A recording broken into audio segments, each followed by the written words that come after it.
ইস্তিগফারের মাধ্যমে আমি আল্লাহর স্মরণ করো, কোরআন তেলাওয়াতের মাধ্যমে তুমি আমি আল্লাহকে স্মরণ করো, নামাজ আদায়ের মাধ্যমে আমি আল্লাহকে স্মরণ করো। তুমি যদি আমি আল্লাহকে স্মরণ করো, আল্লাহ পাহাড় পর্বত তরুণতা গ্রহ নক্ষত্র সবকিছুর মালিক আমি আল্লাহ। আযকুরুকুম, তুমি বান্দাকেও স্মরণ করব। সুবহানাল্লাহ। ইমাম বুখারী রাহমাতুল্লাহি আলাইহি আসমানের নিচে জমিনের উপরে কোরআনের পরে সবচেয়ে বিশুদ্ধতম হাদিসের কিতাব হচ্ছে বুখারী শরীফ।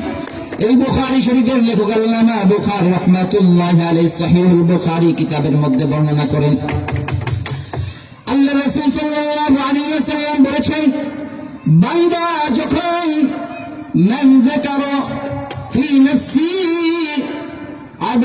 আল্লাহ যাকারাল্লাহু, বান্দা যখন নীরবে নির্জনে আল্লাহকে স্মরণ করে, আল্লাহ তাআলা আরশ আজিম থেকে বান্দাকে স্মরণ করতে থাকেন। সুবহানাল্লাহ।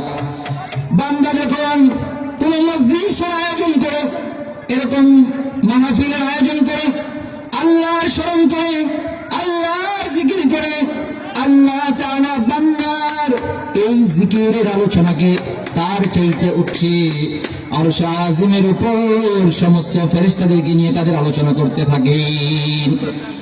বান্দা যদি আল্লাহর দিকে এক বিগত পরিমাণে গিয়ে আসে, আল্লাহ বান্দার দিকে এক হাত পরিমাণে গিয়ে যায়, আর বান্দা যদি এক হাত পরিমাণে গিয়ে আসে, আল্লাহ তাআলা তার দিকে দুই হাত পরিমাণে গিয়ে যায়।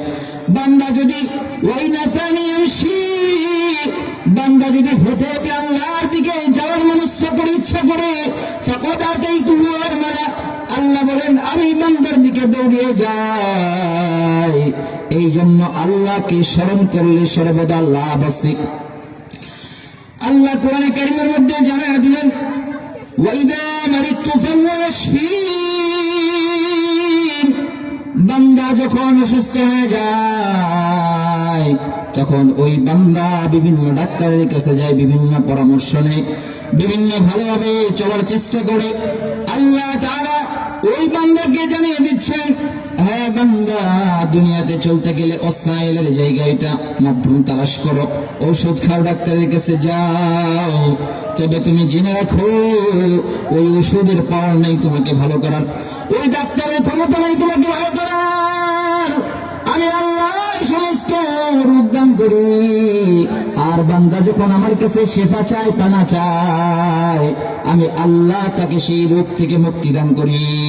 সুবহানাল্লাহ।